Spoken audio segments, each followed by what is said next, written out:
Mais je crois qu'on voit ressurgir une vieille notion qui est celle, dans le fond, de la souveraineté. Et je crois que, comme le disait Jean-Paul II, une liberté ne peut s'exercer que dans le cadre d'une nation. Et en tant que Polonais, il savait de quoi il parlait, parce que Dieu sait que la Pologne a été massacrée.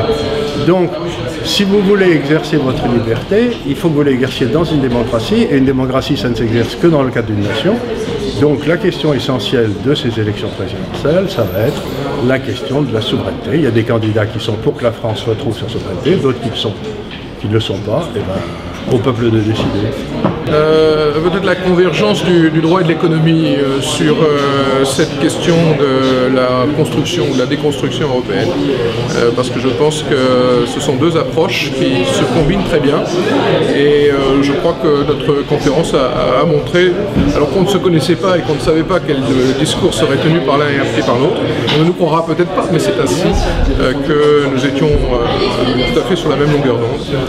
Bien, bonsoir, je suis content de retrouver un certain nombre d'étudiants passés et présents, et puis des étudiants que je ne connais pas ou pas encore.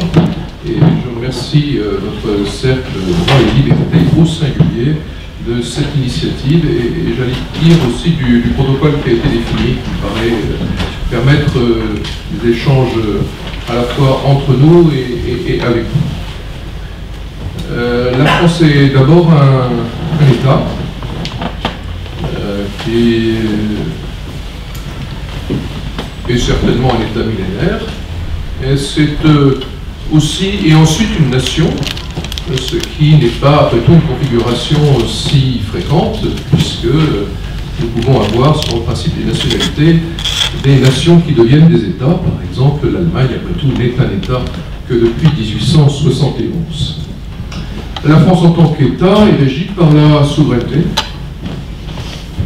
Souveraineté nationale, souveraineté populaire, c'est un débat qui illustre le début de la Révolution française, avec aujourd'hui une formule syncrétique qui tout de même s'inscrit dans un titre relatif à la souveraineté nationale. On dit que la souveraineté nationale appartient au peuple, et il faut entendre bien sûr au peuple français. Et du reste, l'article 3 de la Constitution mentionne les nationaux français. Je rappelle que nous devons aussi prendre en compte en droit la déclaration de 1789, puisqu'après tout, elle est reconstitutionnalisée, notamment son article 3, qui fait aussi référence à la souveraineté nationale. Cette souveraineté, il est parfois difficile de la définir, et je retiens une différenciation entre ce que je dénomme la souveraineté de compétence et les compétences de souveraineté. La souveraineté de compétence, c'est la compétence de la compétence, c'est-à-dire la capacité où l'État se trouve de détenir les compétences, de les réserver à lui ou de les attribuer, soit dans le champ de la décentralisation, soit dans le champ de l'organisation internationale et à telle ou telle organisation, notamment à l'Union européenne. Et le traité de Lisbonne, par exemple, notre Constitution repose largement sur cette thématique des compétences et des transferts de compétences. Il est vrai, puisque je suis là-dessus, que le préambule de 1946 dit de façon un peu imprudente le transfert de souveraineté, ou les limitations de souveraineté nécessaires à l'organisation et à la défense de la paix. Ça n'a pas été répété par la suite, et à la vérité, par limitation de souveraineté, il faut entendre en effet transfert de compétences en direction des Nations Unies, en direction en particulier du Conseil de sécurité, dont la France est un membre permanent. Dans le système constitutionnel français, et ceci nous renvoie à une actualité qui va devenir brûlante, c'est le président de la République, qui est l'homme de la nation, qui est en charge de l'essentiel. Et c'est par conséquent à lui, d'abord, qu'il revient d'assurer, de garantir, de protéger la souveraineté nationale, de faire respecter la souveraineté nationale, de faire respecter la Constitution, je dirais, qui est la dimension nationale de la souveraineté à l'intérieur, et puis aussi de faire respecter l'indépendance nationale, c'est-à-dire la dimension internationale de la souveraineté à l'extérieur. Et ceci nous est dit à l'article 5 de la Constitution, qui est précisément cet article qui définit, je dirais en toute hypothèse, qu'elle soit de fait majoritaire ou qu'elle soit de cohabitation, quelle est la mission du chef de l'État. Du reste, j'ajoute que la Constitution attribue un rôle diplomatique au président de la République, non seulement par l'article 14, qui est relatif aux ambassadeurs, mais à l'article 52, puisqu'il nous est dit que le président de la République négocie les traités. Il ne se contente pas de les ratifier, il négocie les traités, c'est-à-dire qu'à la vérité, il est en amont et il est en aval de l'action diplomatique. Et on vérifie que, bien entendu, il en est ainsi dans la conjoncture du fait majoritaire où nous sommes, mais qu'on est aussi dans cette hypothèse en cohabitation, même si le Premier ministre manifeste sa présence à l'occasion des réunions bruxelloises. On a pu voir des situations parfois un peu étonnantes de deux acteurs qui n'étaient pas forcément et très exactement sur la même ligne à Bruxelles. Je fais du reste observer, quand je combine les facteurs, quand je fais masse de tout, que le président de la République est tout de même en situation d'avoir à négocier des traités inconstitutionnels. Ce qui peut paraître tout de même assez surprenant, puisque l'on a tout de même vérifié que le président de la République a soumis au contrôle de constitutionnalité des traités européens et que le Conseil constitutionnel nous a dit, par exemple en 2004, par exemple en 2007, que ces traités portaient atteinte aux conditions essentielles d'exercice de la souveraineté et pas à la souveraineté nationale, aux conditions essentielles d'exercice de la souveraineté nationale. Les problèmes du reste ne sont pas très exactement des problèmes qui touchent à la compétence, à la souveraineté de compétence, c'est-à-dire qu'ils touchent à la compétence de la compétence. Celle-ci est préservée. Ce sont des questions qui touchent aux compétences de souveraineté, c'est-à-dire à des compétences liées au régalien. Par exemple, très évidemment, si je prends la Constitution, les juristes aiment bien se rapporter au texte, je vois qu'il en est ainsi des compétences nécessaires à l'établissement de l'Union économique et monétaire européenne, article 88-2. Je vois qu'il en est ainsi aux compétences nécessaires à la détermination des règles relatives à la libre circulation des personnes et aux domaines qui lui sont liés, article 88-2 également.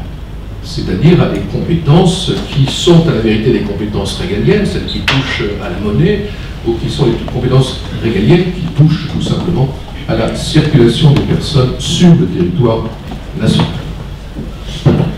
Lorsque l'on est dans cette configuration d'une contradiction entre le traité qui a été négocié et qui a été signé par le ministre des Affaires étrangères et la Constitution, avant même l'autorisation de ratification du traité, car ceci est inscrit dans le temps, alors il y a lieu de résorber cette contradiction et de le faire en venant modifier la Constitution pour rendre la Constitution contraire au traité, conforme au traité. Un peu bizarre en effet de vérifier que ce n'est pas la norme contrôlée qui bouge, mais la norme de contrôle. Et il en est ainsi tout simplement parce que, à la vérité, la norme contrôlée étant un traité, c'est une norme qui est négociée entre deux ou plus de deux États et qui engage, à la vérité, la France à travers, il est vrai, pour l'instant, sa négociation et sa signature. La Constitution, elle ne dépend que de nous, car c'est par construction une norme unilatérale. Et par conséquent, dans l'hypothèse de cette contradiction qui n'aurait pas dû être, car à la vérité, la négociation n'aurait pas pu être conduite dans ces termes-là, alors c'est la norme qui dépend de nous qui bouge pour précisément que cette conformité soit assurée. Je voudrais aussi faire observer, c'est dans notre problématique, que la construction européenne est une construction qui hésite, c'est un euphémisme, entre le fédéral et le confédéral. Et à la vérité qui mélange ce que l'on appelait autrefois le communautaire et l'intergouvernemental. La construction initiale, elle est très clairement fédérale. La déclaration Schuman se réfère à une fédération européenne. Je rappelle que le traité CECA est une construction fédéraliste. Il y avait d'ailleurs un impôt CECA. Et après la CECA de 1951, nous avons eu la Communauté européenne de défense, qui était tout de même un projet, on l'a oublié, de création d'une armée européenne. D'abord du reste pour éviter la constitution d'une armée allemande. Et Michel Debré, sénateur de l'Indre-et-Loire, a eu l'occasion de souligner devant le Conseil de la République l'inconstitutionnalité de ces traités. D'ailleurs, assez extraordinaire de vérifier que Michel Debré a pu prendre la défense de la Constitution de la 4e République contre les auteurs de ces traités. Et j'indique que du reste, cette discussion constitutionnelle, elle a eu lieu aussi en 1957 au sujet des deux traités du 25 mars, le traité CE et le traité CEA. Et qu'il y a eu aussi une argumentation au sujet de l'inconstitutionnalité de ces traités. Mais il n'y avait pas, sous la 4e République, de contrôle de constitutionnalité des traités. Et du reste, s'il y a un contrôle à l'article 54 de la Constitution de 1958, c'est précisément parce que Michel Debré s'est souvenu de ce qui s'était passé sous la 5e République. Et il a voulu précisément qu'il fût possible de procéder à ce contrôle de normativité. Mais l'article 88-1 de la Constitution nous dit en effet cette hésitation dans le droit français entre le fédéral et le confédéral. Je lis, la République participe aux communautés européennes de l'Union européenne. Vous observerez que d'ailleurs le texte n'est pas à jour. Constituer l'État. Il est bien indiqué une constitution, ce qui est une expression fédérale. Et ensuite, il nous est dit qu'ils ont choisi librement d'exercer en commun certaines de leurs compétences. Et ici, on est dans le confédéral, parce que librement, c'est souverainement. La souveraineté, elle n'est possible que dans une configuration confédérale. Elle n'est possible que dans une configuration de coopération internationale. Si vous entrez dans un schéma fédéral, alors vous entrez dans un schéma juridique dans lequel vous avez une constitution fédérale et des constitutions fédérées et un principe de primauté du droit fédéral sur le droit fédéré. Vous avez cela dans la Constitution américaine de 1787, article 6, la loi suprême du pays. Et vous avez ça aussi dans la loi fondamentale allemande de 1949, article 31, le droit fédéral prime le droit fédéré. Bundesrecht bricht Landesrecht. Brechen, c'est casser, c'est briser. Et c'est dire la force exprimée par cette primauté. Du reste, c'est très exactement ce que la Cour de justice a dit. Depuis l'arrêt du 15 juillet 1964, Costa contre Enel, la Cour de justice vient nous dire que le droit communautaire, le droit de l'Union européenne aujourd'hui, est un droit qui prime sur le droit des États membres dans tous ces éléments, y compris dans ces éléments constitutionnels. Et cette solution Costa contre Enel de 1964 a été répétée à plusieurs reprises. Le général de Gaulle s'en est aperçu. Avant 1964, il y a eu les deux propositions plan Fouché 61-62. Après 1964, il y a eu la politique de la chaise vide 1965, conclue par le compromis de Luxembourg de janvier 1966. Et le point d'aboutissement de cette construction jurisprudentielle, c'est le traité établissant une constitution pour l'Europe de 2004, qui consigne grand nombre de jurisprudences de la Cour, et en particulier, dans l'article 1-6, précisément cette primauté du droit de l'Union européenne sur le droit des États membres. Tout ceci n'est pas par hasard, tout ceci est un projet conduit de longue main.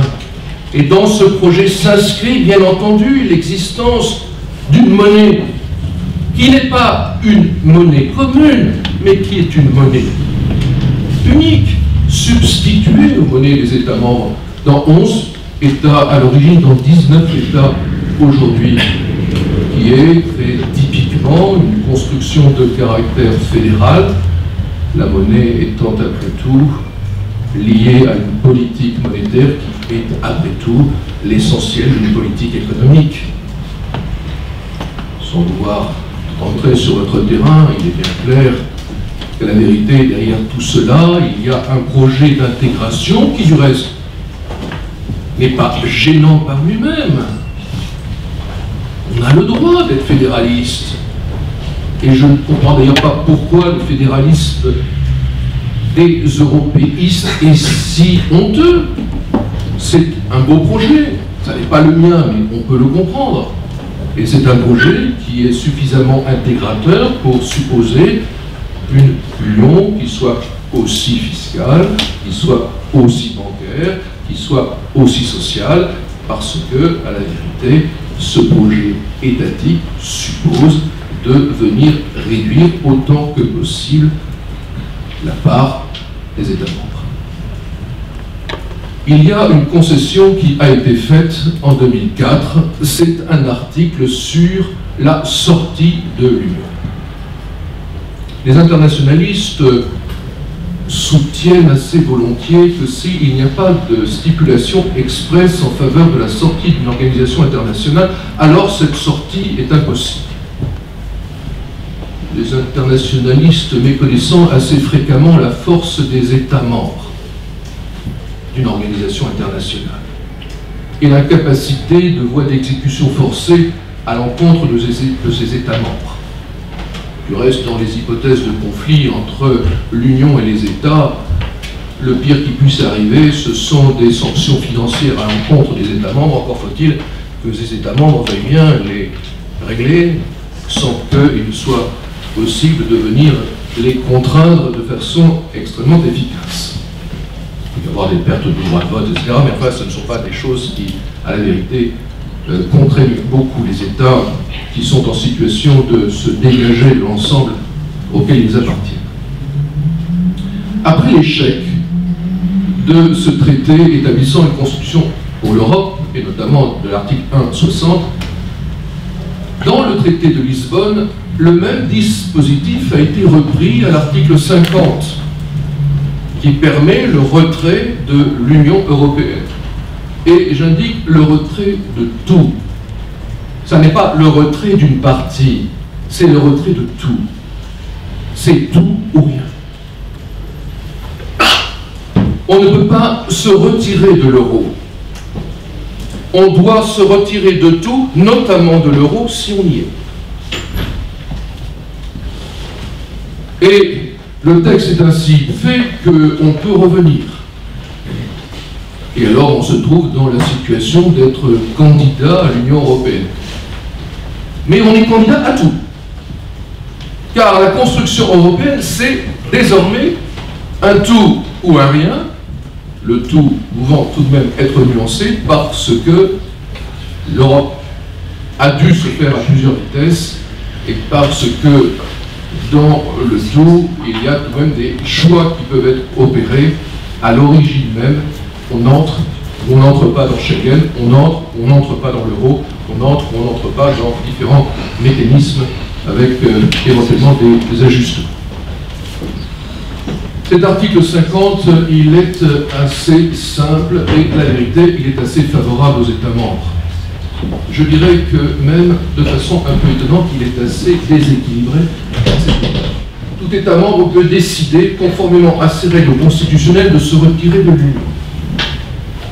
Et il nous est dit plus tard que les traités cessent d'être applicables à l'État concerné à partir de la date d'entrée en vigueur de l'accord de retrait ou, à défaut, 2 ans après la notification visée au paragraphe 2.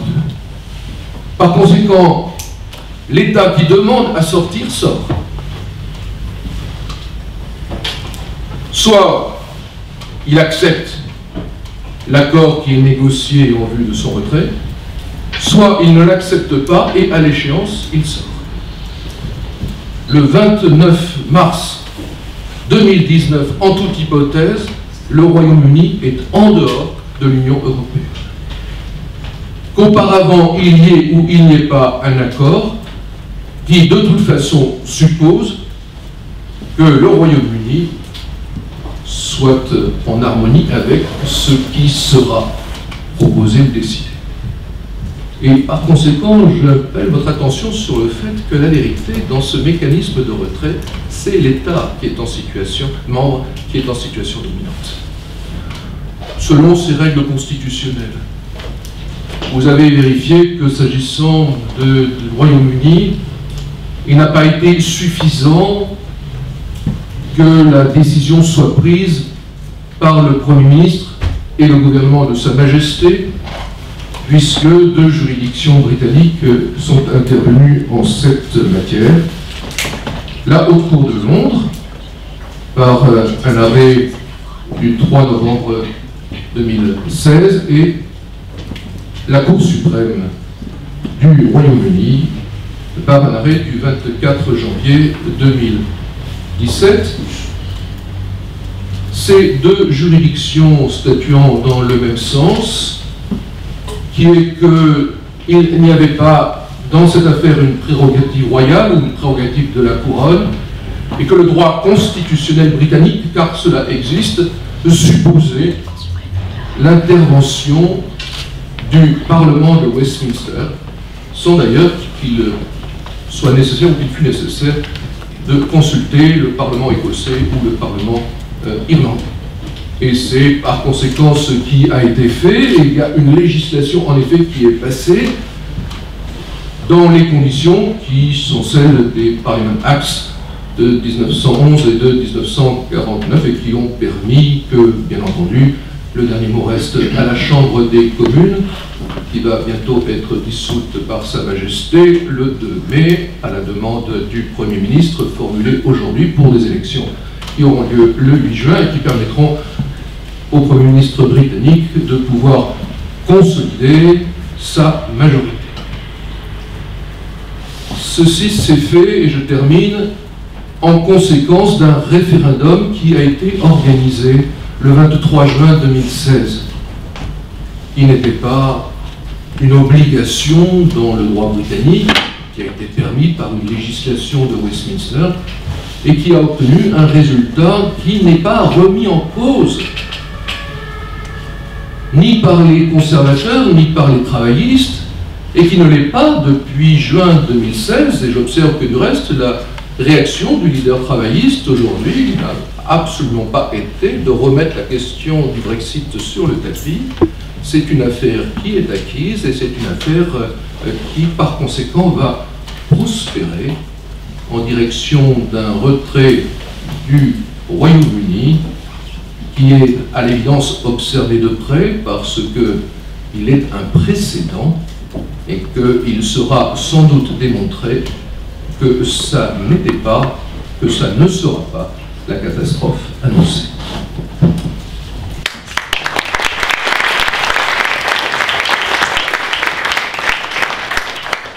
Merci beaucoup, je crois que vous m'entendez, parce que je n'ai pas besoin de prendre ce coup. Oui, c'est vrai qu'il est intéressant. On est là pendant le truc, ça fait. Je vous remercie beaucoup, monsieur le professeur. Vous avez parfaitement exprimé le côté juridique de la chose. Et quand je disais que l'économie était une branche du droit, je suis un libéral, comme certains d'entre vous le savent, de ça. Et qu'est-ce que ça veut dire? Ce qui s'est passé, c'est à la fin du XVIIIe en Angleterre, au XVIIe en Angleterre, il s'est passé un phénomène où il y a eu toute une série de philosophes qui ont commencé à réfléchir, c'est ce qui est devenu ensuite les Lumières et tout. Et dans le fond, ce qui s'est dit à ce moment-là, c'était quelque part que la personne, l'individu avait des droits antérieurs et supérieurs à l'État, en quelque sorte. C'était le mouvement qui commençait à ce moment-là. Et donc on a fait rentrer le droit de propriété, l'interdiction de spoliation, etc. Et ce qui s'est passé, c'est que de façon stupéfiante, ça a amené à la croissance économique et à la révolution industrielle. La stabilisation du droit, le droit de propriété, a amené à cette espèce d'explosion industrielle qui s'est passée ensuite, qui a commencé en Angleterre. Et donc il y a toute une série d'esprits assez médiocres qui ont transformé le libéralisme en une... comment pourrais-je dire, une espèce de série de recettes de cuisine pour essayer d'avoir de la croissance économique. Mais ça n'est pas du tout le cas. Si vous voulez, la croissance économique vient d'une stabilité du droit, d'une stabilité du droit de propriété, et pas du tout d'une série de recettes économiques que les gens ont inventées depuis, mais qui n'ont rien à voir avec la réalité. Donc profondément, l'économie est une branche du droit. Enfin, c'est pas ici que je dois le dire, mais j'en suis tout à fait convaincu. Alors maintenant, je voudrais vous parler de la deuxième partie, qui est la partie monétaire. Alors là, je vais vous poser à tous une question. Certains d'entre vous m'ont déjà entendu dans ce genre de choses. Il y a quand même un grand mystère dans la vie, c'est que tout le monde se sert de la monnaie pour mesurer la valeur des choses. Des choses qui doivent être mesurées. Et la question à laquelle personne ne pose jamais, c'est pourquoi la monnaie a-t-elle de la valeur? Parce qu'après tout, ça ne coûte rien à faire la monnaie. Les 0 et 1 dans un ordinateur, le coût marginal est de 0. Donc pourquoi la monnaie a de la valeur? Alors, est-ce qu'il y a quelqu'un dans la salle qui a une réponse? Pourquoi la monnaie a de la valeur? Oui? Je crois. Ben voilà, vous avez donné la bonne réponse. C'est la monnaie. C'est la monnaie de quoi? La confiance. La confiance. Et donc, vous avez eu 3 explications de la monnaie qui ont été données, philosophiquement. La première, c'était celle d'Aristote, qui a dit, écoutez, la monnaie a de la valeur, parce qu'à l'époque, la monnaie, c'était l'argent métal en Grèce, parce que extraire de l'argent métal, ça coûte très cher. Donc, on était prêt à accepter ça, donc ça coûtait très cher. Mais ça répondait absolument pas à la question. Pourquoi ça a de la valeur? Parce que pourquoi les gens acceptent-ils de l'argent pour leur travail, pour acheter du blé, des machines, n'importe quoi? Donc, si vous voulez, ce que disait Aristote, c'est que la monnaie avait de la valeur parce que c'était la valeur travail. Alors, depuis Marx, on sait que c'est une imbécilité, ça ne marche pas, la valeur travail. Donc, on peut écarter l'hypothèse d'Aristote. Platon a eu une idée qui était beaucoup plus intéressante. Il a dit la monnaie, ça a de la valeur parce que, dans le fond, tout le monde accepte que ça a de la valeur. C'est pratique. On échange entre nous grâce à la monnaie, c'est un médium, donc c'est très bien. Donc, Platon avait parfaitement raison. Et la troisième qui a été donnée, dont on ne parle jamais, ça a été par le Christ. Vous savez, dans la parabole pas la parabole, quand il a eu les pharisiens qui sont arrivés avec une pièce de monnaie, il a dit, qu'est-ce qu'il y a sur la pièce là? Et on lui a dit, ben, c'est César. Il a dit, rendez à César ce qui est à César et à Dieu ce qui est à Dieu. Et c'est là-dessus qu'on a séparé l'Église et l'État dans tout depuis à l'époque. Mais ce que ça veut dire, si vous voulez, c'est que la monnaie c'est César, la monnaie c'est l'État, la monnaie c'est la souveraineté. Il ne faut pas du tout se tromper. Donc ce que j'essaie de dire, c'est que le Christ vous dit la monnaie c'est l'État. Et donc, je vais essayer de vous dire maintenant, je vais essayer de vous expliquer à quoi ça sert un État. Vous avez, ce que disait Renan, c'est qu'une nation, c'était une volonté de vivre ensemble. C'est la définition française, c'est pas du tout la définition allemande. L'allemand a une définition qui est totalement différente. Nous, dans le fond, celui qui souhaite être français le devient, ipso facto. Il est quasiment, pour peu qu'il ne veuille vraiment. Donc c'est une notion que je trouve assez généreuse et assez large. Donc, on veut vivre ensemble. Et comme on veut vivre ensemble, on délègue à une espèce de corps le monopole de la violence légitime. Il vous met en prison si vous ne faites pas ce qu'il faut, ou que vous coupe la tête, etc. Donc vous avez le monopole de la violence légitime qui appartient à l'État. C'est comme ça qu'on définit l'État. Une fois que vous avez cette monopole de la violence légitime, il faut bien qu'il paye ses services, cet État. Et pour ça, il faut qu'il y ait une monnaie. Et donc la monnaie est l'expression par laquelle l'État paye ses services, et on paye des impôts dans cette monnaie à l'État, rendez à César. Donc tout ça c'est parfaitement compréhensible. Vous continuez un pas plus loin, et vous dites, très bien, vous avez cette monnaie, vous avez cet État, vous avez cette volonté de vivre ensemble. Mais ça veut dire, si vous réfléchissez, que dans le fond, on ne peut pas avoir une monnaie qui ne soit pas une nation, et une nation qui ne soit pas une monnaie. C'est les deux côtés de la même pièce de monnaie. Je vais vous donner un exemple. Je vais essayer d'expliquer clairement ce que je dis. Par exemple, vous lisez partout que les Français ont 70% de fonctionnaires de plus pour 10 000 habitants que les Allemands. C'est un fait, c'est pas discutable. C'est pas dire 70% de fonctionnaires de plus pour 10 000 habitants en France qu'en Allemagne. C'est donc le premier point. Le deuxième point, c'est qu'on vous dit ensuite, on ne vous dit jamais d'ailleurs, qui paye ces fonctionnaires? Ce qui paye ces fonctionnaires, finalement, c'est l'appareil productif français. Il n'y a personne d'autre qui les paye. En fin de parcours, c'est l'appareil productif. C'est mettons, les entreprises françaises payent ça. Ça veut donc dire que, quelque part, le coût siège social État français est beaucoup plus élevé que le coût siège social État allemand. Bon, tout ça, je crois qu'on est tous d'accord là-dessus. Mais ça veut dire aussi que si vous mettez un taux de change fixe entre l'Allemagne et la France, à ce moment-là, qui va payer la note? C'est le secteur entrepreneurial français qui va faire faillite dans tous les secteurs où il est en concurrence avec l'Allemagne. Ce que j'essaie de dire, c'est que vous pouvez avoir 70 fonctionnaires de plus, 70% de fonctionnaires de plus, vous pouvez avoir un taux de change fixe, mais vous ne pouvez pas avoir les deux. Si vous avez les deux, vous mettez en faillite toutes les entreprises françaises, à terme. Et donc, si il va falloir qu'un jour ou l'autre, la France choisisse entre sa volonté de vivre ensemble, et si la volonté de vivre ensemble en France requiert d'avoir 70% de fonctionnaires de plus, ça me paraît beaucoup plus important que d'avoir un taux de change fixe avec l'Allemagne. Parce que si c'est à ce prix que la nation française réussit à être contente et à prospérer, je ne vois pas du tout pourquoi on devrait foutre 500 000 fonctionnaires à la porte. Ce que je veux dire, c'est qu'après tout, si les Français sont contents avec leurs fonctionnaires, moi ça ne me gêne pas. C'est un droit constitutionnel des Français d'être gérés comme des cochons si ça les arrange. Je ne vois pas du tout pourquoi j'en voudrais tous devenir des Allemands. Il ne me semble pas que la situation en Europe serait meilleure si on devenait tous des Allemands. Pour un peu d'horreur. Et prenez les Italiens. Les Italiens, ils sont devenus une nation.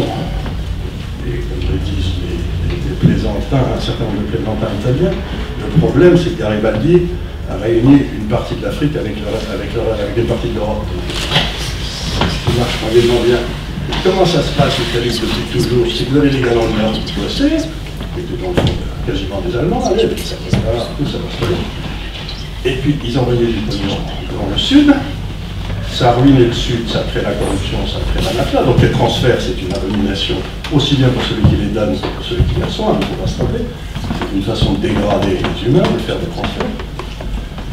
Et puis, quand ça devenait trop cher pour les Italiens, les transferts, ils laissaient filer la lire, et comme ça, les gars dans le Nord pouvaient rester compétitifs avec les Allemands. Donc vous aviez une espèce de monnaie fondante italienne qui permettait à l'Italie de survivre.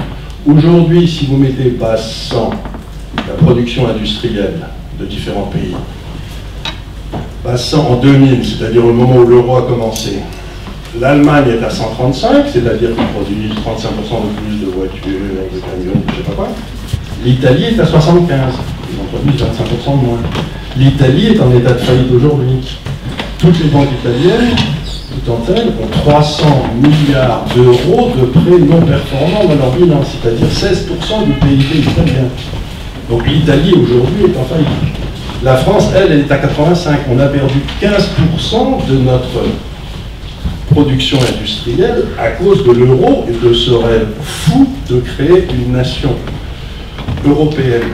Et là, j'en arrive et je vais passer la parole. Je vais terminer en disant, mais l'Europe n'est pas une nation, c'est une civilisation. L'Italie est une nation, la France est une nation, la Grande-Bretagne est une nation. L'Europe n'est pas une nation, et elle ne sera pas de mon vivant, et ça prendra un temps fou si jamais elle va le devenir. Je ne vois pas qu'elle ne deviendra jamais. Je ne vois pas pourquoi il faudrait créer une nation européenne, puisque ça poserait un État plus avec des frais. Et je trouve, je ne sais pas, vous n'êtes pas dans la plupart d'entre vous n'avez pas commencé à payer des impôts sur cette là. s'il faut payer des impôts en plus pour entretenir un État européen, parce que vous faites pas d'illusions, les garanties ne disparaîtront jamais. Hein, vous savez ce que disait Milton Friedman, qui était un vieil ami, il disait il n'y a pas de programme plus durable qu'un programme temporaire établi par un gouvernement.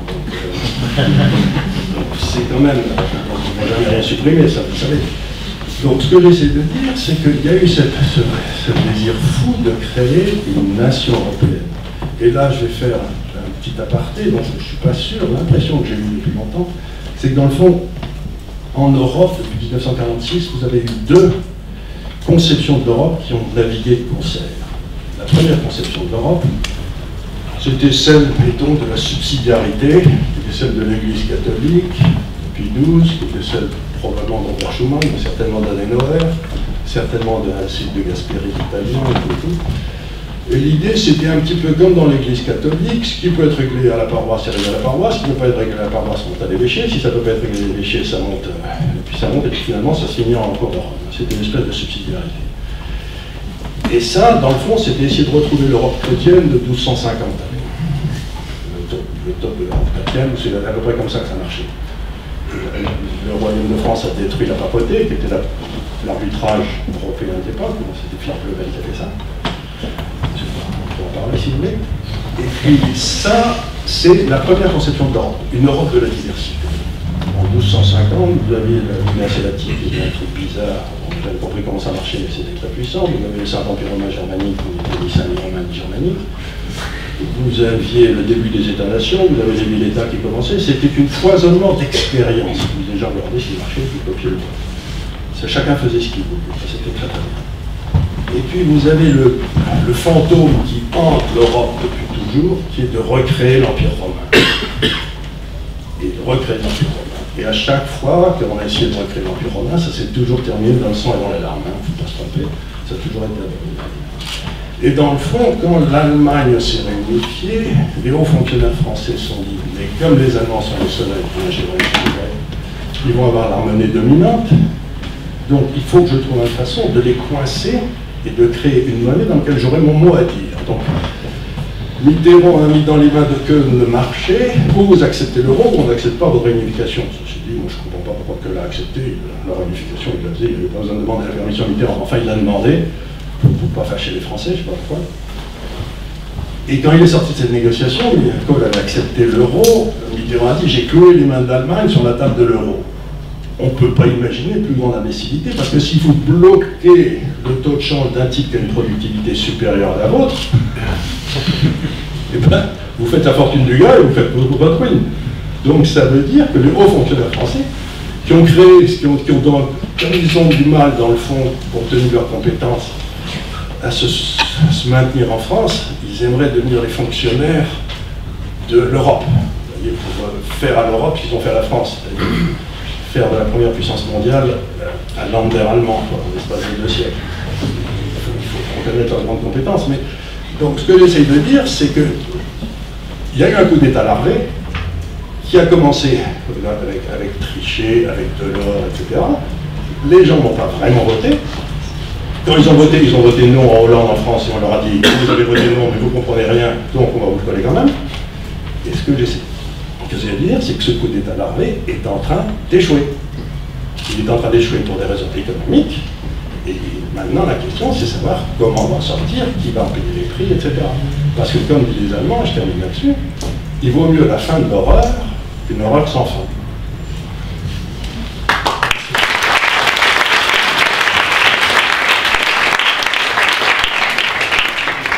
Je voudrais faire 2 remarques sur ce que je viens de dire, pour d'ailleurs qui iront à votre sens. Tous les États ne sont pas nécessairement des nations, mais un État n'est durable que si, en effet, il est une nation. Et beaucoup d'États récents, en définitive, essaient de se nationaliser. Ils n'y arrivent pas. On voit bien que, par exemple, l'Espagne a un problème à cet égard. Comme l'Italie ou l'Allemagne ont pu être confrontés à ces problèmes. Ce qui est important dans la thématique de la nation, c'est la thématique de la solidarité. car en définitive, la nation, c'est une grande solidarité.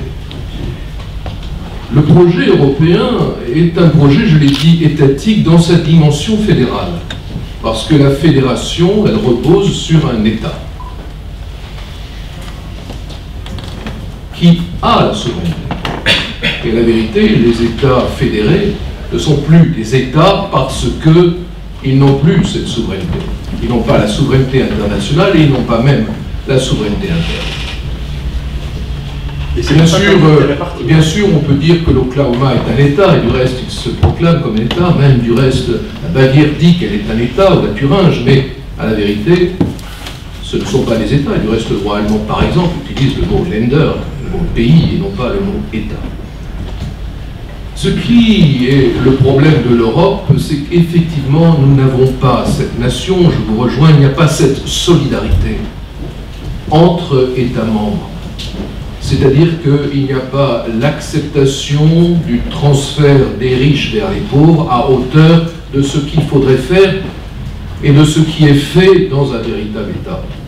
Où en France, il y a des territoires riches qui transfèrent au bénéfice de territoires pauvres, comme dans une société, il y a à la vérité des gens plus riches qui transfèrent vers des gens plus pauvres, comme dans une famille, il peut y avoir des gens plus riches qui transfèrent vers des gens plus pauvres, ce sont des espaces de solidarité. La deuxième chose pour dire, et je suis d'accord avec vous, c'est que, à la vérité, l'euro est une européanisation du marque. Et ceci se vérifie tout simplement avec l'emplacement de la Banque Centrale Européenne à Francfort. Ça n'est pas un hasard. Alors, je voudrais rajouter deux choses sur ce qui a été dit ici. La première, la raison pour laquelle les Anglais sont sortis, c'est quand ils se sont rendus compte que les décisions prises par la mère de tous les parlements, le Parlement britannique, étaient maintenant inférieures du point de vue juridique à ce qui était décidé par la Cour de justice européenne. Ça les a mis dans un état second ici. Il ne faut pas oublier que les Anglais, c'est eux qui ont inventé la démocratie. Donc, avoir leur souveraineté qui est transmise à des gens que personne n'a élus et que personne ne peut virer, c'est quelque chose qui les agaçait. J'avais un vieil ami, vous connaissez un peu, Tony Benn, qui était un gauchiste invétéré à Londres, que j'aimais beaucoup, parce qu'il avait un sens de l'humour parfait, puisqu'il est mort interdit. Il disait, la démocratie, c'est pas de voter pour qui vous voulez, c'est de pouvoir les virer 5 ans après. Est-ce que vous pouvez virer un seul de ces gars à Bruxelles? La réponse est non, vous ne savez pas comment ils arrivent au pouvoir, vous ne savez pas comment vous les virer, il n'y a pas de procédure pour les virer. Donc ça, c'est la première chose. La deuxième, qui est quand même assez simple aussi, c'est de dire, quand vous avez c'est une vieille réalité de l'économie, je ne sais pas si vous avez remarqué, quand vous avez une région qui est particulièrement efficace, elle prend littéralement la substance des régions qui sont autour d'elle, et c'est pour ça que la France s'est retrouvée avec l'Île-de-France complètement centralisée, avec une seule grande région très riche, et puis le reste qui s'appauvrit petit à petit, à part quelques points comme Toulouse ou des choses comme ça. Donc on savait dès le départ que si on créait une monnaie sans procédure d'ajustement, pour les productivités, pour les différences de points de transport, etc., que l'Allemagne allait nous bouffer la laine sur le dos. On le savait, il n'y avait pas un économiste qui ne le savait pas. C'est un système complètement asymétrique. Donc dès le moment où vous faites un système qui devient asymétrique, où les pauvres s'appauvrissent et où les riches s'enrichissent au centre, c'est un système qui ne peut pas ne pas être explosif, sauf si vous avez des transferts. Mais parlons des transferts. Aujourd'hui, qu'est-ce que les gens disent? Je dirais que l'Allemagne paye pour les autres. D'abord, comme je l'ai déjà dit, le transfert, c'est quelque chose qui est dégradant et pour celui qui le donne et pour celui qui le reçoit. Parce que celui qui le reçoit, il n'a qu'une idée, c'est d'être le plus près possible du robinet du transfert. Et donc ça fait monter la criminalité, ça fait monter tous ces trucs-là. Et celui qui le donne, il est furieux. Sauf s'il fait partie d'une nation. Donc, combien l'Allemagne devrait donner chaque année? Allez, quelqu'un dans la salle sait? 8% de son PIB. 8% du PIB. Allez, 8% du PIB, c'est à peu près 8% du PIB. Quels étaient les montants qu'on avait demandé à l'Allemagne en 1918? 2%. À peu près 2% du PIB. Donc vous voulez que l'Allemagne transfère 4 fois ce qu'elle a refusé de transférer en 1918, ce qui est quand même tout à fait insensé. C'est complètement insensé. Au nom de quoi les Allemands devraient-ils transférer du pognon à la France pour qu'on ait 70% de fonctionnaires de plus? Je veux dire, c'est un droit des Français d'avoir ce point. Moi, je suis tout à fait d'accord pour avoir des fonctionnaires, je suis sûr qu'ils font du bon boulot. Je suis pas du tout anti-fonctionnaire, hein, c'est pas ce que je veux dire. Mais si les Français veulent avoir 70% pour se sentir bien entre eux, ben, j'en ai rien à cirer, mais à ce moment-là, on ne peut pas avoir une monnaie commune avec la main, c'est tout, quoi.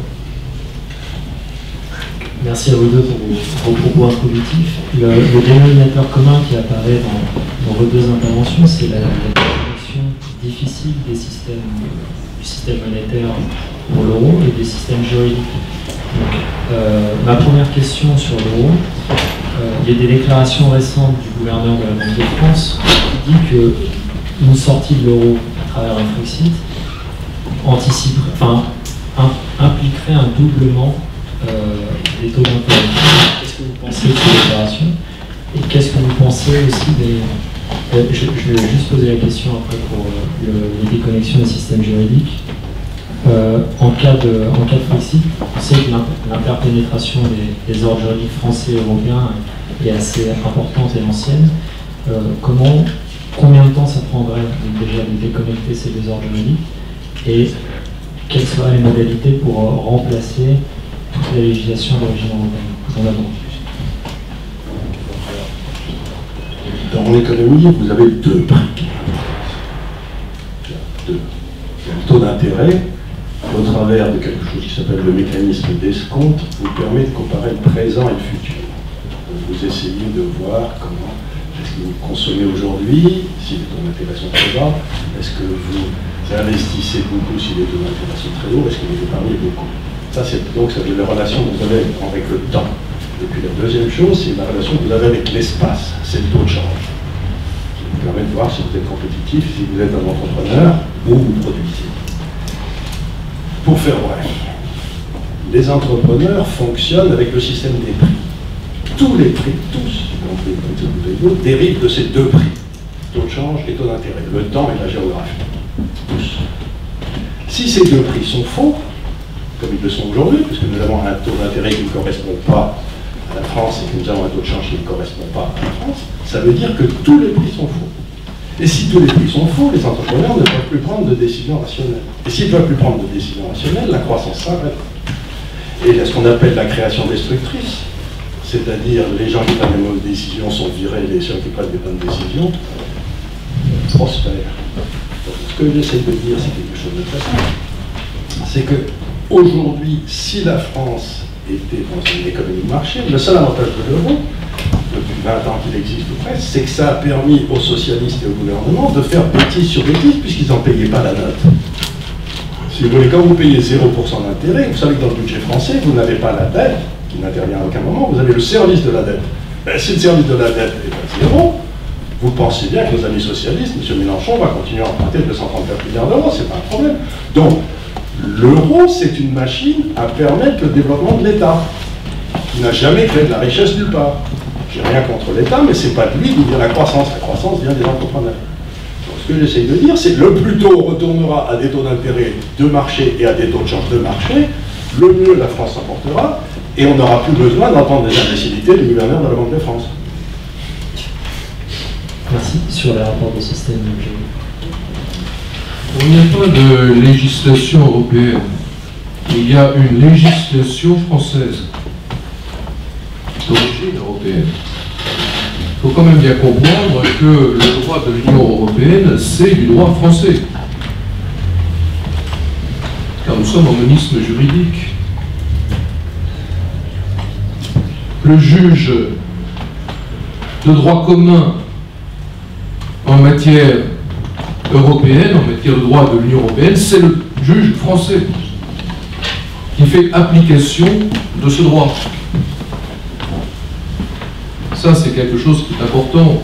Par conséquent, lorsque le découplage est opéré, eh bien, le législateur français maintiendra les éléments qu'il voudra maintenir de la législation européenne.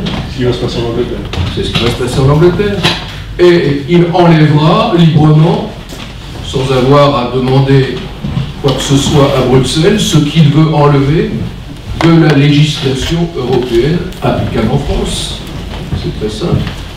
Est-ce que je peux... Alors bien sûr, il y a simplement une précision dans votre question, c'est qu'il y a bien entendu des engagements que nous avons pris. Lorsque ces engagements ont été pris, il lie bien entendu la France, et il lie la France tant que l'engagement existe entre la France et les autres États membres. Ça va de soi. Pacta sunt servanda, il faut que les traités soient respectés. C'est d'ailleurs une prescription du droit constitutionnel français. C'est l'article, c'est l'alinéa 14 du préambule de 1946. Et du reste, le Conseil constitutionnel a eu à plusieurs reprises référence à ce pacta sunt servanda, mais aussi rebus sic stantibus. Ça, c'est l'article 62 de la Convention de Vienne. Et on n'étudie pas suffisamment le rebus sic stantibus. Toutes choses étant égales par ailleurs. C'est-à-dire qu'il faut aussi avoir à tenir compte des circonstances. Donc quand vous combinez, les traités doivent être respectés pour autant que les circonstances sont bien en effet les mêmes. Ce qui m'amène à la question, c'est la dette française. Imaginons que nous sortions de l'euro. Tout le monde me dit il va falloir rembourser en euros. Or, la dette française a été émise dans la monnaie qui a cours dans l'État souverain français. Et donc, aujourd'hui, c'est l'euro. Par un acte du Parlement, j'imagine que ça peut être le franc français la semaine prochaine. Et donc, expliquer qu'on ne peut pas sortir de l'euro parce qu'on est tenu par la taille de notre dette qui devient régale, ça me paraît faux. Ah oui, parce qu'il y a la loi monétaire. Quand nous avions quand nous avions des dettes en francs, elles ont été converties en dettes en euros. Enfin, on a tout divisé par, ou multiplié selon le sens, par aussi 55, je ne sais pas combien. Merci Hugo. Qu'est-ce que vous pouvez répondre, par exemple, à ceux qui diraient que l'Union européenne n'a pas la souveraineté, puisqu'elle n'a pas la compétence de cette compétence, et que, in fine, les États gardant cette compétence gardent leur souveraineté primaire? Oui, c'est là où il y a effectivement une difficulté, parce que l'Union européenne, c'est une organisation internationale. Elle est comprise comme une organisation internationale, et elle est d'ailleurs régie par un traité. Elle tend à se comporter comme un État, mais à la vérité, en effet, elle n'a que les compétences que les États lui attribuent. La difficulté, c'est qu'elle a, et par la Cour de justice, une interprétation de ses propres compétences et un développement de ses propres compétences, compte tenu précisément de cette tension, de cette ambition fédérale. C'est exactement ce qui s'est produit aux États-Unis. À la vérité, c'est la Cour suprême des États-Unis qui a largement fait les États-Unis. Car la logique, c'est en réalité de développer l'État central, l'État fédéral, à travers ces institutions fédéralisantes que sont, pour ce qui nous concerne, la Cour de justice, la Commission, la Banque centrale. Et sans être un constitutionnaliste, loin de là, je voudrais quand même, la Commission, si je regarde bien, elle est à la fois pouvoir législatif carrément et pouvoir exécutif et quasiment pouvoir judiciaire puisqu'il y a la Cour de justice dans ça. Donc c'est le seul organisme que je connais dans l'organisation constitutionnelle du monde où il n'y ait aucune séparation des pouvoirs. Alors, le pouvoir de juridiction, non, mais c'est effectivement elle qui est la gardienne des traités et qui peut saisir la Cour de justice, par exemple, d'une action en manquement de la part d'un État membre, et les contentieux contre les États sont le plus souvent des contentieux déclenchés par la Commission. Législatif, oui, et avec cette situation inouïe que seule la Commission a le pouvoir d'initiative. Exactement. Ce qui est incroyable, et bien entendu, l'initiative participe du pouvoir législatif, car l'initiative législative, c'est du pouvoir législatif. Alors, elle est exclusivement en amont, et elle est aussi exclusivement en aval, parce que c'est elle qui a le pouvoir de mettre en œuvre le droit communautaire, et Dieu sait si elle le fait par des circulaires particulièrement longues et détaillées. C'est une question. Oui, pour nourrir le débat, je voudrais proposer quelques éléments de réflexion qui n'ont pas figuré jusqu'ici dans ce qui a été dit, sur trois points. Mais avant de les aborder, je voudrais sur la question des effets, j'ai un peu trop en France, sur les coûts de financement français, rappeler qu'il n'y a pas que les obligations existantes qui doivent être gérées, mais celles à venir, celles à émettre l'année prochaine, etc. Et il est à quasi certain que les taux d'intérêt sur les nouvelles obligations, même que les rendements sur les obligations existantes, sont ressentis s'il y a un retour au franc. Et ce serait une très bonne nouvelle. Peut-être, mais ce ne sera pas neutre. Ce ne serait pas neutre, mais pour l'épargnant, enfin, l'épargnant se retrouverait avec une rentabilité pour son épargne. Et dans la quasi-totalité des fonds de pension, on calcule la valeur actualisée des dettes du fonds de pension, de ce qu'il devra payer, en prenant les taux d'intérêt qui sont très bas. Donc aujourd'hui, tous les fonds de pension en Hollande, par exemple, sont quasiment en faillite sous 5 ans, parce qu'ils ne pourront jamais servir les dettes compte tenu des taux d'intérêt qui sont servis aujourd'hui par les différents États européens à cause de ce que fait M. Draghi, qui maintient des taux d'intérêt qui sont complètement débiles en achetant des obligations d'État, ce qui était formellement interdit par les traités. Ce ne serait pas neutre, c'est que ça mon point. Non, mais ce ne serait pas neutre. Mais ce que je veux dire, c'est que ça ne serait pas négatif, parce que ça forcerait l'État à se réformer. Trois autres points sont les suivants. Je pense que vos commentaires sur la construction européenne reflète une vue du monde et toute une structuration de la pensée jacobine, et vous avez de ce fait une difficulté à penser de fédéralisme, parce qu'il y a différentes structures fédérales qui permettent très bien des degrés d'autonomie tout à fait réels. Le Québec, par exemple, a un degré d'autonomie qui concerne l'immigration, et les Français sont favorisés, l'éducation, les services sociaux, etc. Il y a des limites, c'est certain, mais il y a quand même un degré d'autonomie très important. C'est le cas en Suisse, c'est le cas aux États-Unis également. Donc, une construction européenne avec une véritable structure fédérale et non pas une structure qui serait teintée du jacobinisme, ce qui est un peu le cas aujourd'hui, pourrait permettre aux vieilles nations de très bien survivre et prospérer.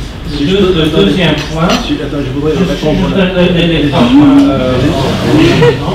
Le deuxième point, c'est qu'il y a différents niveaux d'intérêt.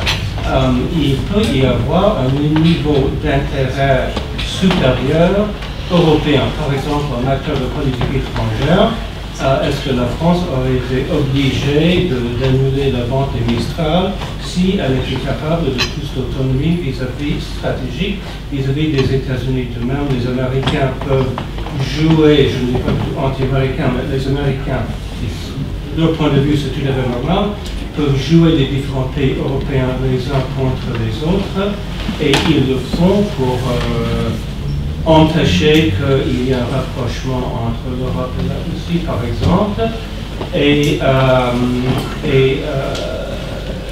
s'il n'y avait pas une plus grande solidité entre les Européens sur le plan géostratégique, ça continuera jusqu'à la fin des temps. Et le troisième et dernier point, concerne la question de récit. Vous avez dit qu'il ne peut pas y avoir de nation européenne, mais en fait, il y a un problème de récit, de même qu'en France, on a un débat aujourd'hui sur le récit national.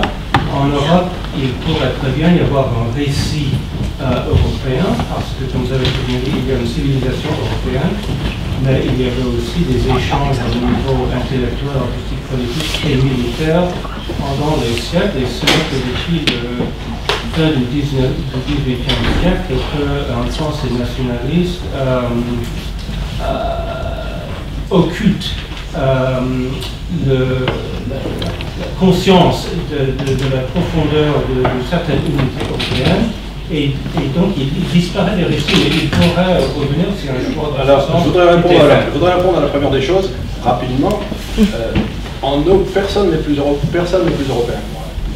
La première des choses, je veux dire. Quand l'euro a été créé, j'ai dit l'euro va créer, j'ai écrit un livre qui s'appelait Des lions menés par des ânes, dans lequel je disais, les ânes c'était les héros français, les lions c'était les entrepreneurs.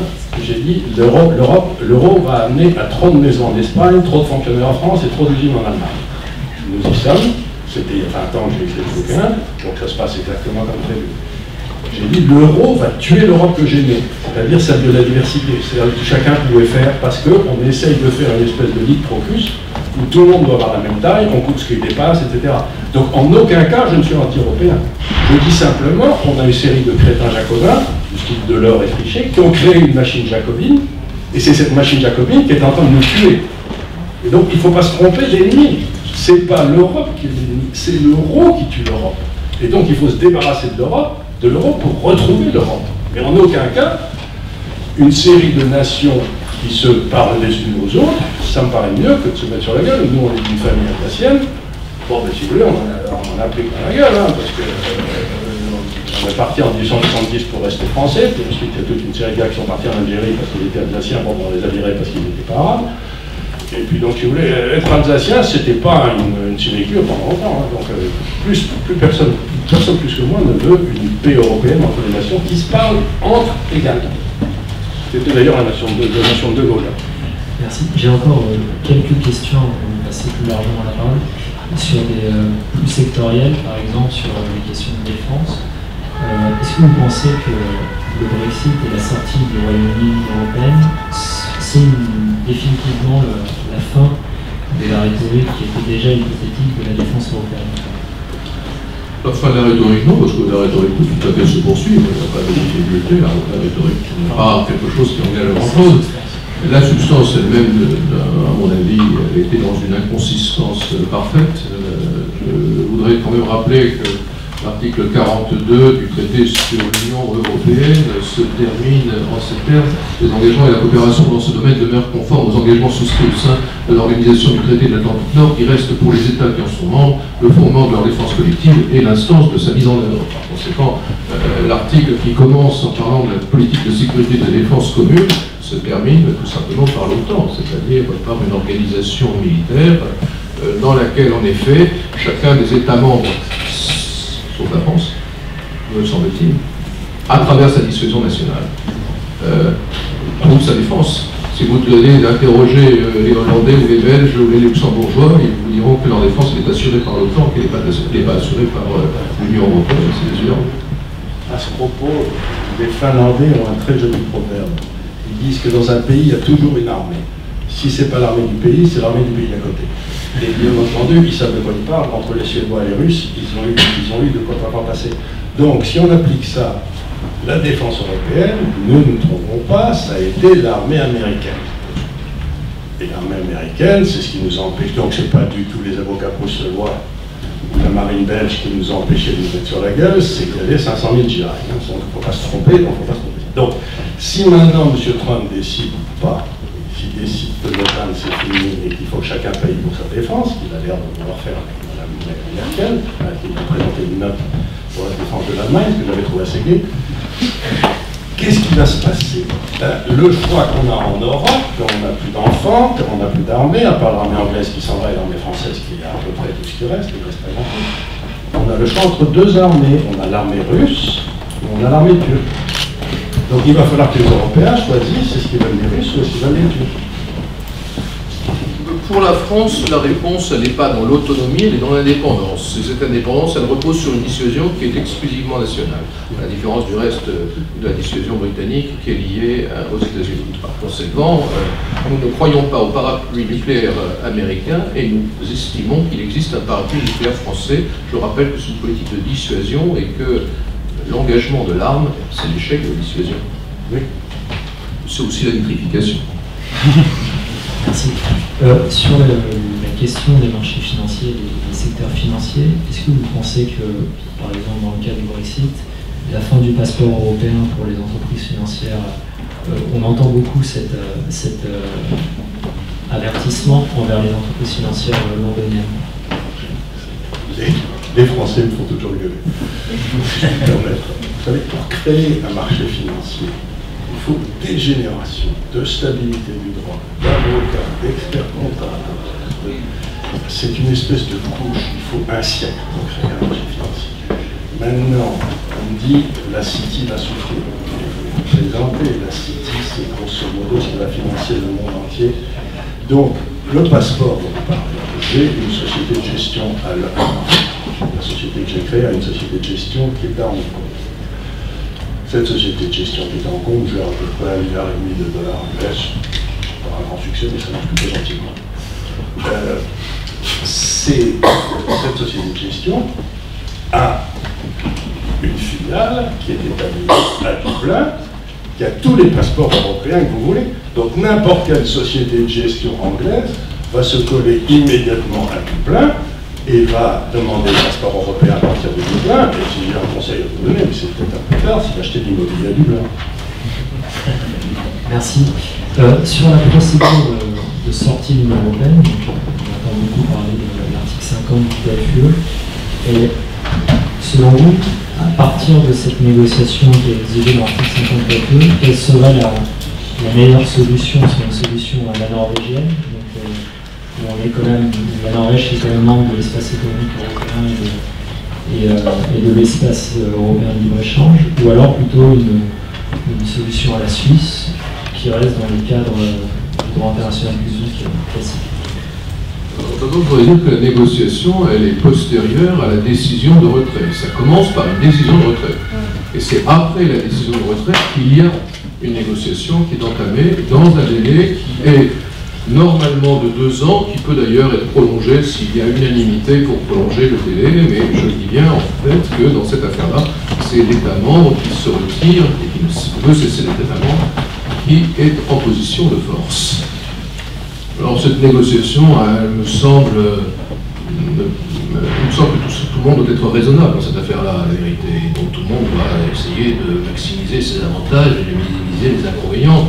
Et je pense qu'il y a des compromis probablement qui sont possibles pour que l'État membre ne perde pas trop et que l'Union elle-même ne perde pas trop. Parce que, à la vérité, dans cette affaire-là, il y a des parties qui ont toutes les deux des intérêts à préserver, me semble-t-il. Donc il y a un point d'équilibre à trouver. Alors j'entends bien qu'au départ d'une négociation, chacun montre peut-être en effet ses muscles et essaie de se mettre dans une position avantageuse. Il faut dans tout ça rester raisonnable et trouver effectivement un point d'équilibre en sachant que de toute façon il y a une échéance et que à l'échéance en définitive, si la négociation a échoué ou si la négociation n'est pas satisfaisante, eh bien, en vérité, on va ramasser les pots cassés de part et d'autre. Alors, on dit norvégien, suisse. Bon, je crois que la solution qu'on envisage n'est ni la Norvège ni la Suisse, mais que le Royaume-Uni souhaiterait une situation qui lui permette de continuer, en effet, à coopérer avec l'ensemble européen à laquelle il appartient, bien entendu. Comme du reste, je pense que l'Union européenne a effectivement besoin de la place financière de Londres et qu'on ne voit pas très bien comment et pourquoi, du reste, Francfort, Paris ou je ne sais quelle capitale européenne se substituerait à Londres pour les raisons qui viennent d'être dites. C'est qu'ils ont un avantage historique, sociologique, économique, financier, incomparable, et qu'il n'y a pas de possibilité d'une substitution. En particulier en France, je ne le conseillerais pas nécessairement car il y a une certaine instabilité du droit, en particulier du droit fiscal ou du droit social, et qu'il y aura peut-être une prise de risque à venir s'installer à la défense. C'est une question très intéressante. Raisonnons 2 minutes avec des chiffres pour une fois, même si c'est très ambigu. L'Angleterre a un déficit vis-à-vis de l'Europe qui est à peu près 70 milliards d'euros par an.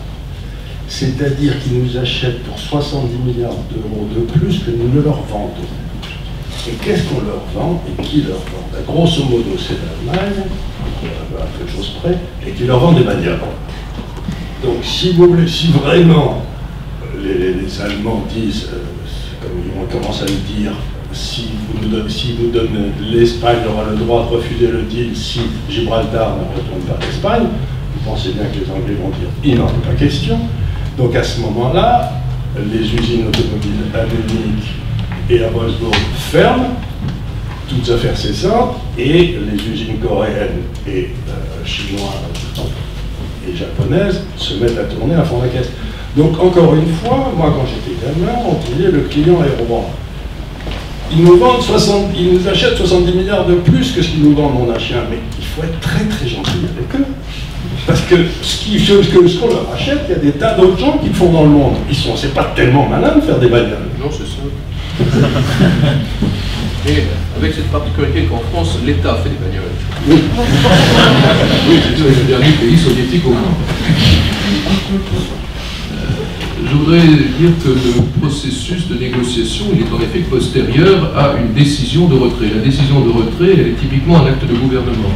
C'est-à-dire qu'il n'y a pas de contentieux possible et efficace de cet acte de gouvernement. Le juge administratif estime en particulier qu'il est incompétent. Dans ce sens, par exemple, l'arrêt Greenpeace de 1995, dans le champ des relations internationales, nous sommes dans la politique et nous ne sommes pas dans l'administration. C'est typiquement un acte de souveraineté et c'est typiquement un acte politique qui échappe au contentieux administratif, au contentieux judiciaire aussi évidemment inefficace, et l'acte n'est pas susceptible d'être contentieux devant le Conseil constitutionnel. Il y a donc une incompétence des juges internes. Alors, vouloir entamer une négociation auparavant n'a pas de sens. D'abord, ce n'est pas prévu par l'article 50. Et par ailleurs, c'est pour aboutir à quoi? Pour aboutir, si j'ai bien compris, en réalité, à un référendum qui permettrait, en somme, on suivrait le schéma britannique, c'est-à-dire qu'on menacerait de s'en aller, sauf si vous changez, et puis à un certain moment, on constate que vous n'avez pas changé, et par conséquent, on fait un référendum et on vérifie l'accord du peuple français pour un départ, et sur la base, effectivement, d'un référendum positif, alors on engage l'article 50.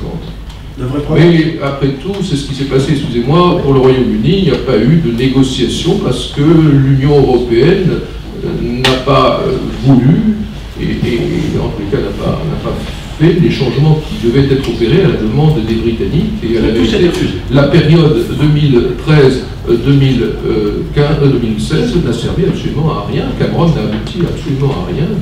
Bruxelles est resté complètement sourd.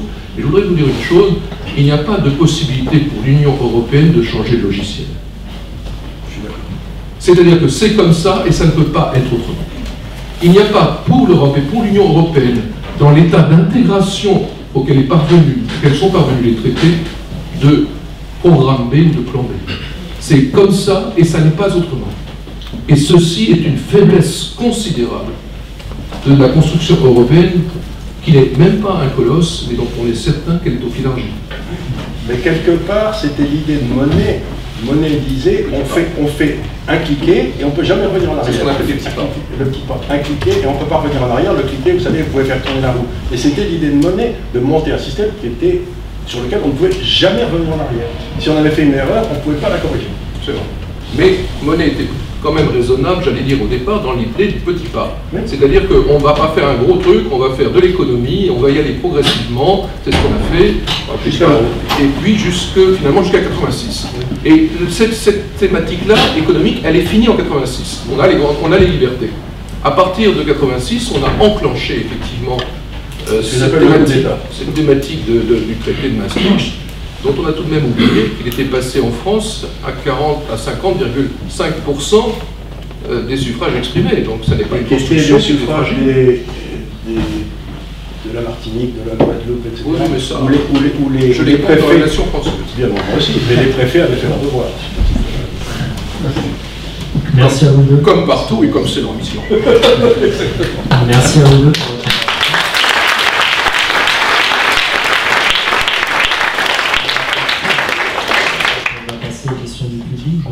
Des questions, monsieur. Alors, d'abord, je vais faire une remarque. Je trouve ça un petit peu dommage pour un cercle qui permet, c'est ce que vous disiez au début, de favoriser l'esprit critique, de mettre en tout cas pour l'euro, 2 eurosceptiques face à face à 5 jours de l'élection présidentielle. Ça change de médias.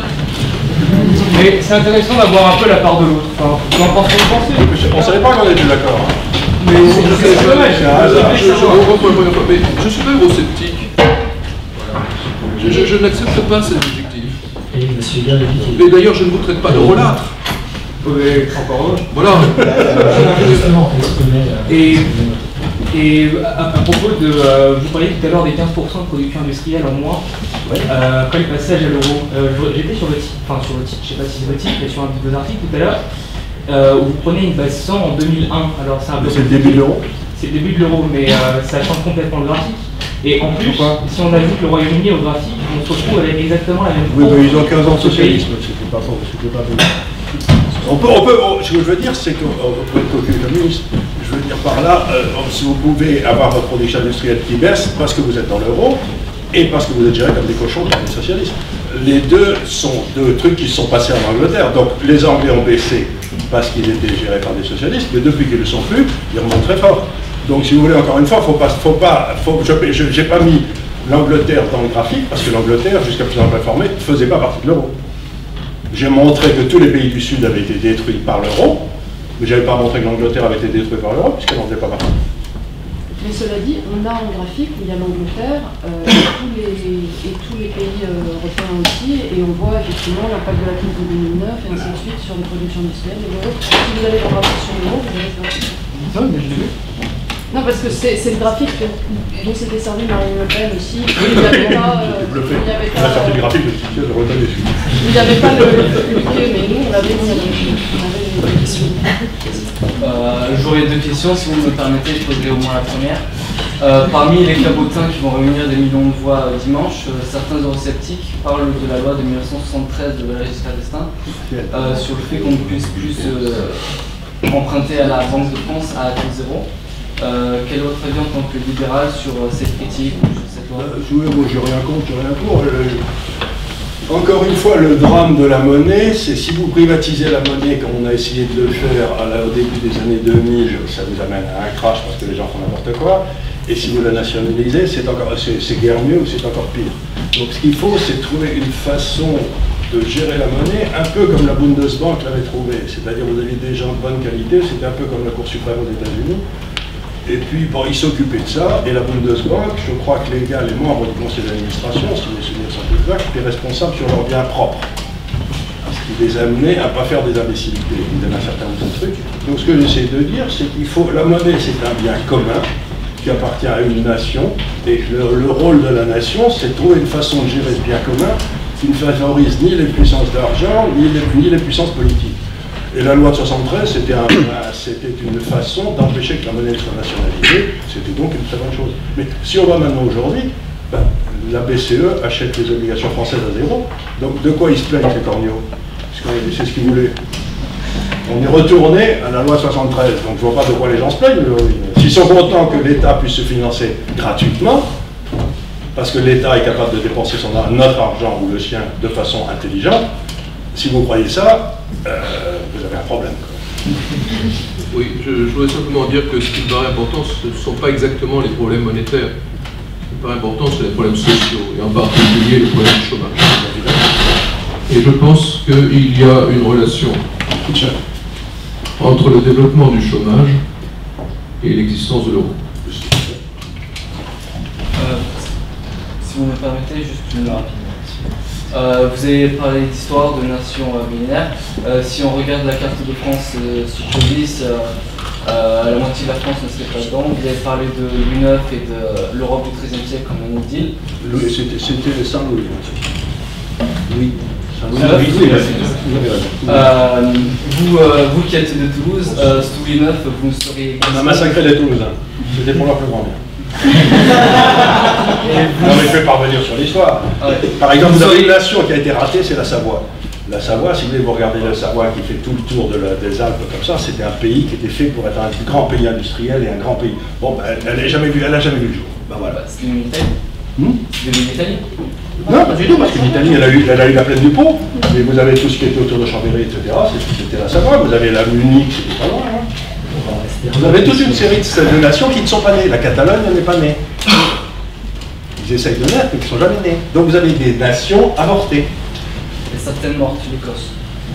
Bon, l'Écosse, ils sont tous partis. Alors qu'on est en train tous d'hypothéquer sur le futur, je pense qu'il est grandement nécessaire de regarder dans le passé. Et si on regarde dans le passé, je pense que à la fois quand on regarde la CECA, à la fois quand on regarde l'OECE, l'économie a toujours été pour l'Europe un moyen de conserver la paix.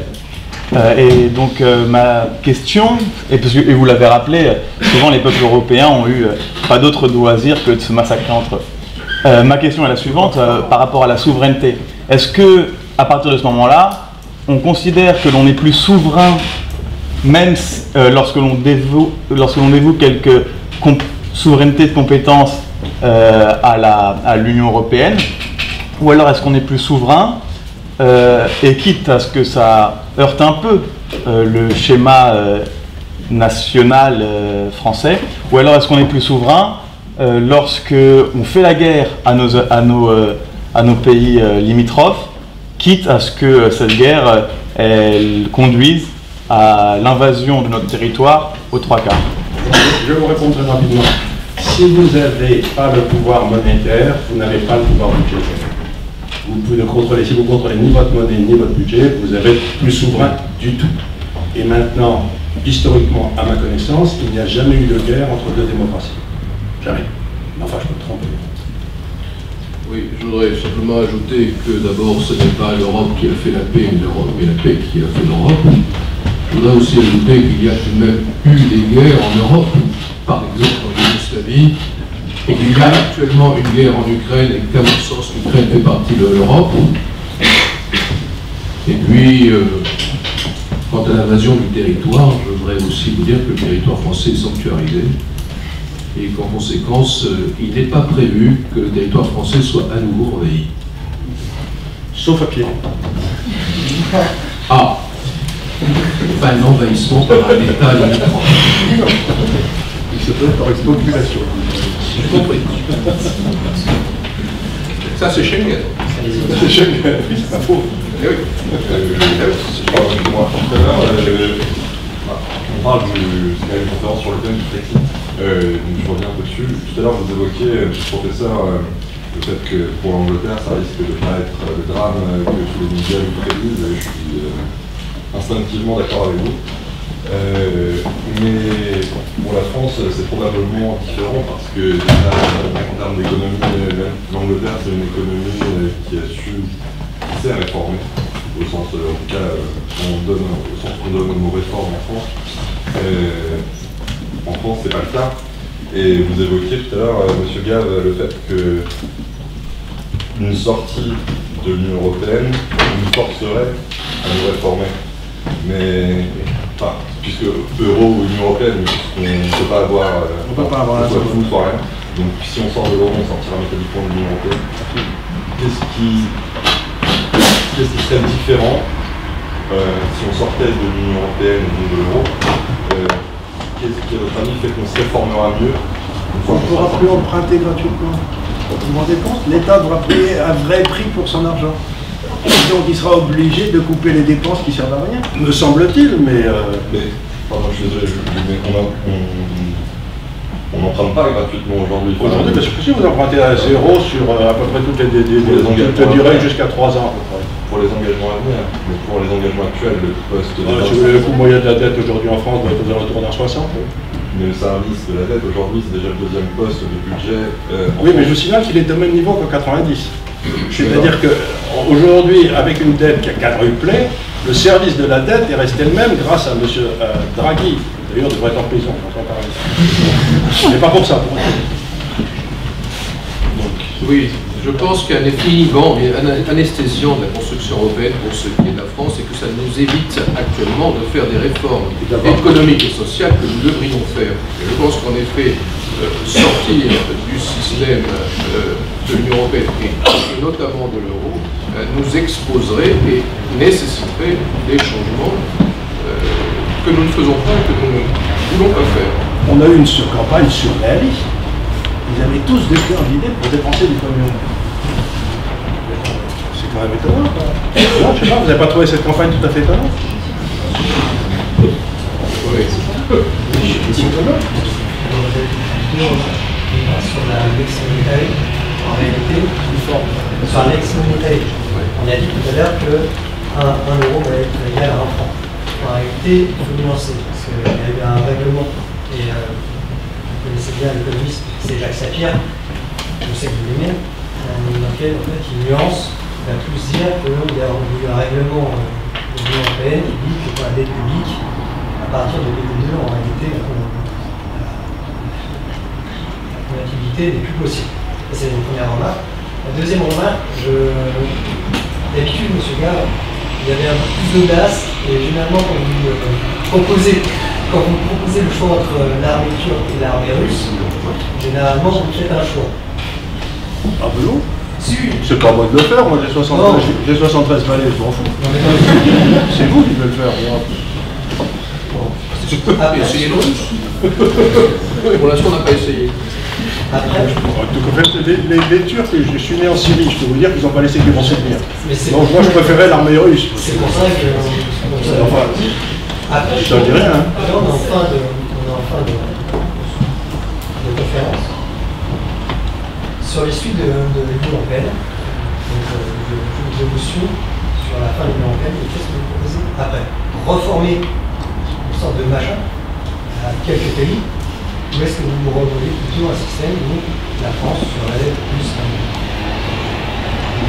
sans humain? Commençons par casser, puis on verra bien. Je pense qu'il y a beaucoup de coopérations qui sont possibles et des coopérations qui peuvent être extrêmement variées avec d'ailleurs des combinaisons qui peuvent elles-mêmes varier. Je ne vois pas pourquoi... dans les universités, par exemple. Oui, mais on parle de l'Erasmus, je dis que l'Erasmus c'est de l'intergouvernemental, c'est de la coopération entre l'université et entre l'État, ça n'est pas l'Union européenne, version communautaire. Ariane, Airbus? Oui, Ariane, Airbus, bien sûr, il y a certainement des choses à faire en matière d'énergie, et d'ailleurs on fait aussi des choses en matière de défense, car tout ce qu'on fait en matière de défense aujourd'hui, c'est largement de la coopération, ça n'est évidemment pas de l'intégration. Le droit de la pollution aussi. Bien sûr, tout ça est envisageable, et dans des configurations qui peuvent être extrêmement variables. Je pense qu'il y a quelque chose d'un peu gênant, un caractère tout à fait exclusif des relations entre les États membres seulement et sur des sujets définis de façon, à mon avis, assez technocratique ou seulement. Vous voyez, par exemple, il y a eu quelque chose qui a été projeté au début du quinquennat de Nicolas Sarkozy, qui était l'Union pour la Méditerranée. C'était une idée extrêmement intéressante qui consistait en effet à se préoccuper de cette mer qui est quasiment fermée et où effectivement se posent beaucoup de problèmes qui sont aussi des problèmes d'environnement. Et finalement ça a échoué parce que l'Union européenne a fait échouer l'Union pour la Méditerranée. Les technocrates n'aiment pas la concurrence. L'Allemagne, en tant que, à travers l'Union européenne a clairement dit qu'il n'y avait pas de possibilité de venir développer une politique étrangère dans cette direction qui finalement lui échapperait. Voilà le fond du débat. Et ça me paraît extrêmement préoccupant parce que la France a aussi une dimension vers l'Afrique, elle a aussi une dimension vers le Sud. La France n'est pas un État qui doit limiter son action diplomatique à un espace européen qui, au demeurant, est un espace micro-européen parce que l'Europe, elle va jusqu'à l'Oural. Venez. Même parfois, allez-y, monsieur. Merci. Julien Volikov, je suis juriste à la mairie de Paris, enseignant en droit public. Et merci pour la conférence qui est très intéressante. J'ai une question posée sur le Brexit. Souvent, c'est l'Angleterre qui a voté le Brexit, d'abord c'est le Royaume-Uni. Mais on remarque qu'il y a des différences entre l'Angleterre, les Écossais et les Irlandais de l'Irlande du Nord. Comment est-ce que vous expliquez le fait qu'il y ait une telle division au sein du Royaume-Uni sur le fait de rester ou non dans l'Union européenne? On voit que toutes les régions ne sont pas forcément d'accord. Merci. Moi j'ai vécu 25 ans à Londres. C'était très sympathique. Les Écossais, chaque fois qu'on... Il faut pas oublier une chose, c'est que ce ne sont pas des nations souveraines. Ce sont des espèces de cours régionales, sur le Parlement des pays. Donc, imaginons qu'il y a un référendum en Écosse. L'Écosse décide de sortir. À ce moment-là, qu'est-ce qui se passe? Elle doit prendre la queue pour rentrer dans l'Europe. Ça lui prendra à peu près 10 ans. Et elle va perdre en attendant tous les avantages, puisqu'elle sera sortie avec la Grande-Bretagne. Donc je ne vois pas très bien. En plus, l'Écosse a une banque qui s'appelle Royal Bank of Scotland, qui a des dettes inimaginables, qui sont de la taille du PIB britannique ou quelque chose comme ça. Donc s'ils veulent reprendre leur banque, les Anglais sont très contents. La Royal Bank of Scotland, elle reste là-bas. Et merde musique, c'est enchanté. Donc ce que j'essaie de dire, si vous voulez, c'est que tous ces gens qui disent qu'ils vont devenir indépendants et tout, Moi, je suis un vieux joueur de rugby. Il est vrai qu'il y a des nations en Angleterre, mais il ne faut pas le connaître. Le Royaume-Uni, c'est l'État. Les autres, ça n'est rien. Il y a eu un référendum sur l'indépendance de l'Écosse en 2014. Il a été perdu par les partis indépendantistes. Il y a eu un référendum en 2016 sur la sortie de l'Union européenne, et ce référendum il a été normalement et logiquement et régulièrement organisé sur l'ensemble du Royaume-Uni. Tant que l'Écosse n'est pas indépendante, elle n'a pas de droit de tirage particulier, elle est une composante du Royaume-Uni, et ceci depuis 1701, quand je me souviens. Donc par conséquent, c'est un faux débat. Et du reste, je voudrais dire que la dissolution de la Chambre des communes qui va être prononcée est assez mal vécue précisément par les Écossais, notamment par le Premier ministre, la première ministresse écossaise, parce que ça lui coupe l'herbe sous le pied, parce que précisément cette élection générale sera l'occasion d'éviter une revendication référendaire qui montait en Écosse.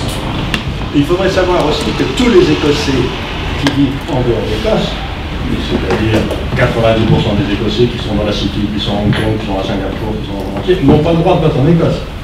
Je trouve ça absolument scandaleux. On ne fait voter que les corneaux qui sont restés. Tous les types intelligents qui sont barrés parce qu'il n'y a rien à foutre en Écosse, ceux-là, ils n'ont pas le droit de voter. C'est quand même scandaleux, quoi.